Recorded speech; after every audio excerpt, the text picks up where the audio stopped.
Oh snap, Glaze is going live.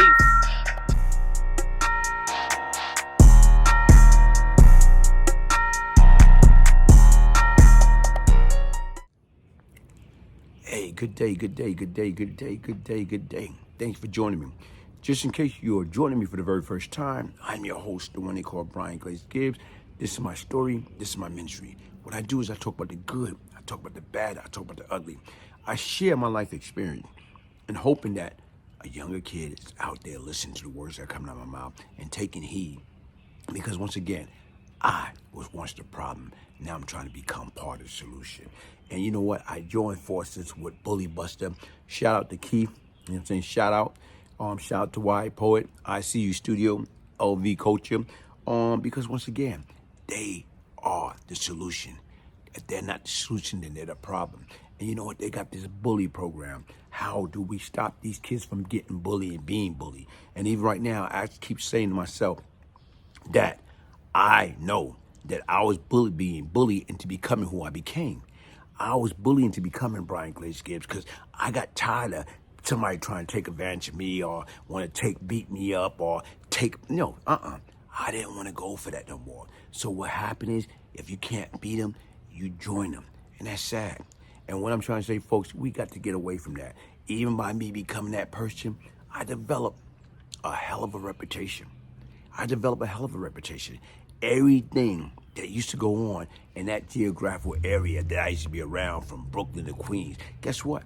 I was the one that they was looking to point their finger at. I was the one. And despite, trust me, folks, all the things they claimed that I did, you know what you do and what you didn't do. But when you got a reputation, it doesn't matter. You're going to get that finger pointed at you. You're going to get people coming along testifying, yeah, he did this, he did that, when you didn't even do it. So once again, folks, if you're going to have a reputation, make sure you have a good reputation. Make sure you have an honorable reputation. Make sure you have a reputation that right now is when people come at you, it's in praise, not to put you in handcuffs and put you in bondage and put you in jail for the rest of your life. What wound up happening was, here, back in, June 17, 1987, two guys got shot and murdered. You know what I'm saying? June 17, 1987 in Brooklyn. And right now is, guess what? All of a sudden, you know what I'm saying? After they did the investigation, after they canvassed their area, after they did all their due diligence, all of a sudden, Brooklyn North Homicide, basically right now, came up with, you know what? Brian Glaze Gibbs is a shooter. I'm the killer. And you know what, folks? When you look at that, you know, they talking about that particular night. Whatever the dispute was over, I came back and I shot and killed, you know what I'm saying, these two guys. You know, I don't even know what the motive or, you know, what really happened. I don't know, because I didn't do it. But as far as they was concerned, I did it. And folks, listen, I don't care what anybody say. The worst case you can try to defend yourself against is a case that you'll know nothing about. So even with that being said, you know, what wound up happening, I guess eventually they was going to call themselves charging me. They was going to call themselves charging me for those two murders. And only thing that saved me, folks, at that present time was this. They wanted to charge me for something and saying that I killed these two guys.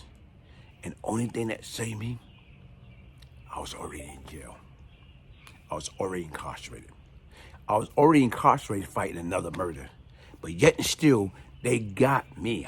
They had me pinned as the man, the target, the person, the killer that killed these two guys.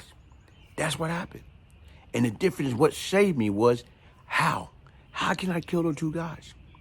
They in the streets, the Fort Greene section of Brooklyn, according to the documents, according to everything. But as far as they're concerned, I did it. And the only thing that saved me, because of my alibi, only thing that saved me, because I could prove where I was. I could have proved I didn't do this. I could have proved. And that's what you had to do. I had to prove where I was. I had to prove I wasn't the guy that pulled the two trigger that killed these two guys. Otherwise, guess what? I'm facing 50 to life. I'm facing 50 to life for killing these two guys in Fort Greene. that I didn't have nothing to do with it. But they didn't care because they want to give it to me anyway, based upon my reputation, based upon what they thought they knew about me or whatever. And like I say, only thing that saved me, I had one heck of an alibi. And what that alibi was is this, okay? June 17, 1987, the day in question.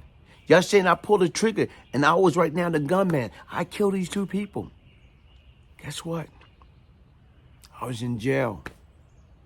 I was incarcerated. So right now, I didn't have no bail. From May 5th, 1986 till June 22nd, 1987, I was in jail. But they ready to charge me. They know they got me.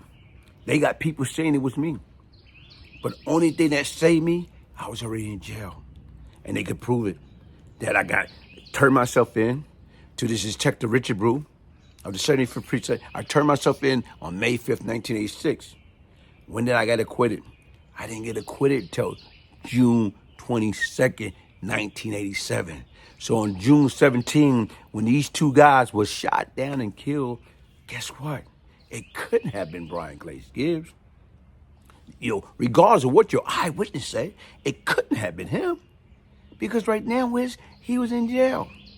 He didn't get acquitted until June 22nd, 5 days after y'all say that man killed him. So what that mean? The warden of Rikers Island, Brooklyn House, wherever I was at, let me out. They killed these two individuals and let me come back. Hey, folks, listen, man. Don't waste your time. Don't get caught up into that nonsense. Having a bad reputation. I didn't have nobody to blame because of me, because of my reputation. Right now, my credibility was no good to them. I was a scum of the earth. I was a drug dealer. I was a stick-up kid. I was a killer. So right now, it's automatically, yeah, we got him. We're going to send him away for life. I was already in there fighting the murder charge. Listen, folks, what I'm saying is, if you're not the solution, then you're the problem. You know what? Get down with Bully Buster. Come into a community near you. Get your signed copy of the Beyond Lucky book, the Brian Glaze Gibbs story, a true story of crack money, murder, and redemption, by email me, Brian, B-R-I-A-N, Gibbs, G-I-B-B-S, 1201 at yahoo.com. Also, get your Panoxol. Get your bottle of Panoxol. Right now, if your family member, suffering from high blood pressure, high cholesterol, high weight, high sugar, right now, this is it, folks. When you look good, you feel good, you do good. And like I tell you right now, this was all about what good to have knowledge or information, and we're not sharing it. Yo, hit that like button, subscribe, share. Peace, love, and prosperity. One love.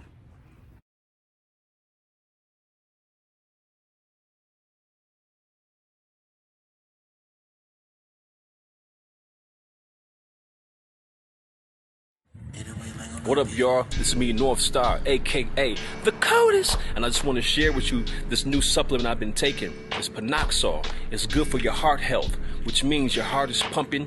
You got a good flow of blood all through your body, right? You got stamina, you got more increased energy, right? And when you're pumping in the gym, hitting the weights, you feel strong, right? You feel alive, you feel vibrant. And when you're pumping in the bedroom, you're tearing it out the frame. Okay, so check this out. Tap in with me for the new Panoxol supplement, the good heart health.